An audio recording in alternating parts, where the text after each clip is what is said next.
Hi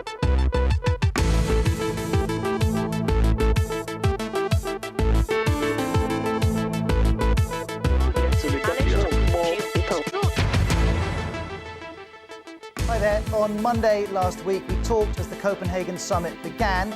Well, now as it draws to a close, we're getting your reaction to what has and hasn't been agreed. Krupa from the World Have Your Say team is monitoring all of your online comments. I think the whole effort is pretty much doomed. Tony says no news is good news, while Stephen in Zambia says the summit could go down in history as still the deal. Krupa, thanks very much. We've guests in Delhi, Berlin, Washington DC, London and Nairobi. And wherever you're watching BBC World News, you're very welcome to join in. Call us on country code 44 2070 83 72 72.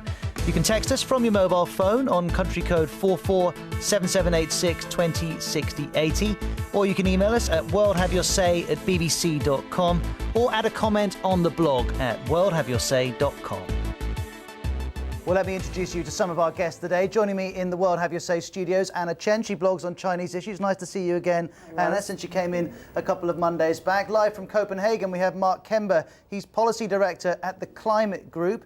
And we're going to be going to Delhi as well. D. Raghunandan is from the Delhi Science Foundation. And last but not least for the moment, Daniel Mittler is an environmentalist and blogger. He's live from Berlin, and we spoke to him a week and a half ago as well. Well, all four of you, let me take an email from Derek in Ghana as our starting off point. Let's pull it up on the screen. He says the developed and the developing countries' failure to compromise may spell doom for future generations. A particularly pessimistic interpretation of what's happened in Copenhagen over the past 2 weeks. Mark Kember, in Copenhagen, are you that down about what's happened and how the negotiations have gone?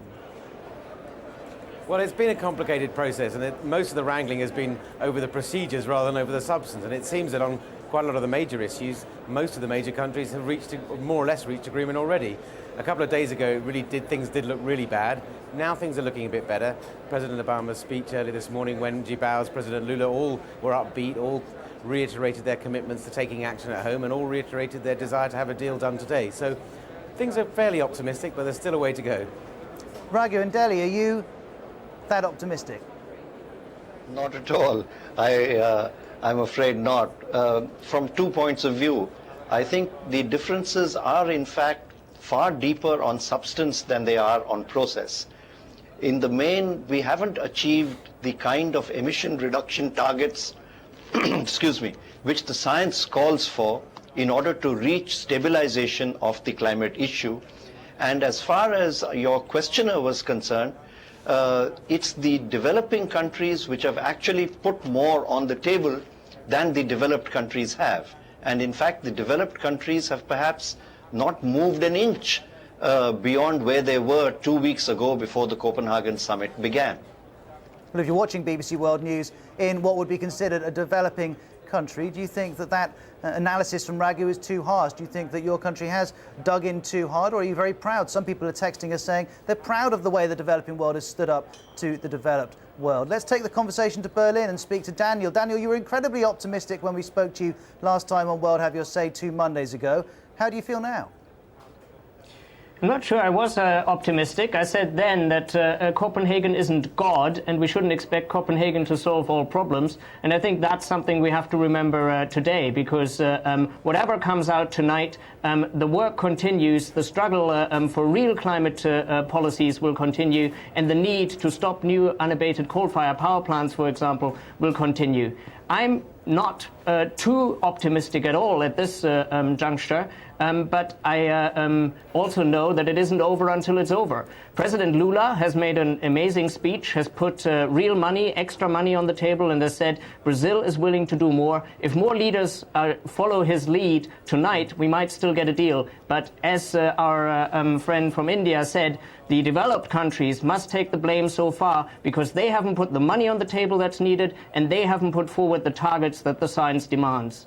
It seems to me there's a central thrust, which is that they want to rip up Kyoto. And as that's the only global instrument that will require countries to cut their emissions, I think this is a real problem.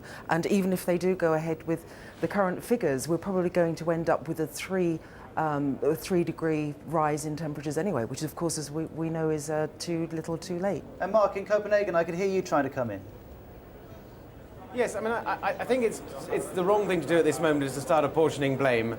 If we don't have a successful deal, it'll be a failure of collective will by all countries at all times. Now, I certainly take the point that developing countries have stepped up to the plate. They have put forward ambitious commitments and have been prepared to go further than many expected they would. But I think it's the collective action that needs to ramp up a level at the moment. Now, when I say I'm optimistic, it's because I see in the atmosphere around me that there is a real will to get a deal done. I take the fact that it's probably not going to be a deal that's consistent with what the science says we need to do. It won't get us to that 2-degree level, but it's going to be significantly better than the failure that was predicted by people even a couple of days ago. And Daniel was saying it's not over till it's over. I've just heard that Ban Ki-moon is saying that he may require some of the world's leaders and some of their negotiators to stay on into the night and maybe into tomorrow morning. So he's clearly determined to get a deal. I'm just looking at another email here from Christopher in Canada. I'd rather see no deal come out of Copenhagen than have a weak deal that has no binding targets or consequences for not meeting them. Kyoto failed because there was no way to enforce it. Copenhagen will suffer the same fate if there's no enforcement mechanism. Well, Christopher, we'll pick up on that point in just a moment, but there is an awful lot of discussion online, and let's go back to Krupa to see what's been said in the last couple of minutes. Thanks, Roz. Ileana in Dominica writes, I'm glad to learn of the fund made available to developing countries for green energy, and I hope that my country can benefit from that. Vinayak in Saudi Arabia emails, people should tell the world leaders that you failed us, but we don't depend on you. Here's our solution.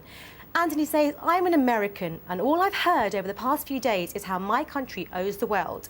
Where's the thanks for all my country has done for others? You can join in the conversation at worldhaveyoursay.com, and you can also follow us on Twitter. Krupa, thank you very much. Let's pick up on that point from Christopher in Canada. Maybe with you, D. Raghunandan in Delhi, the point that even if a deal is come up with by the end of today, it's very unlikely to be binding, and that may be worse than having no deal at all, because it will create an illusion of action when in fact none will occur.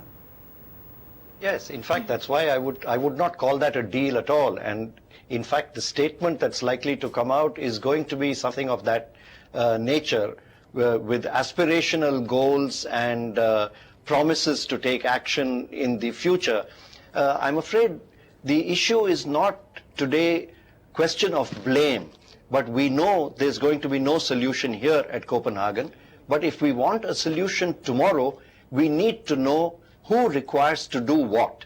And as far as that is concerned, the science is very clear. The IPCC's fourth assessment report was very clear that the developed countries need to collectively reduce their emissions by 40% below 1990 levels by 2020. But Raghu, we are very far away from that. And whatever developing countries do, it won't be enough.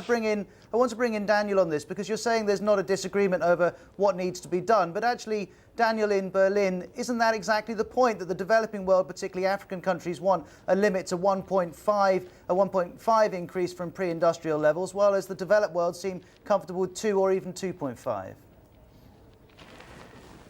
I don't think that's a fundamental disagreement. There's one group of countries that says 1.5 and below 2 degrees that wants real action. There's another group of countries that is failing to act at all. What's interesting in Copenhagen just now is that everybody seems to agree that 2 degrees is somehow acceptable. That wasn't the case until fairly recently at all. 2 degrees was fought over. What's depressing, though, is that there's rhetorical agreement on action that will keep temperature rise below 2 degrees, but there is no real action on the table. There's no money, there's no targets, as we've heard from India. So it's all rhetoric about the 2 degrees, and the reality is what's on the table is a very, very warm world of at least 3 degrees above, with drastic consequences, especially for developing countries. It's worth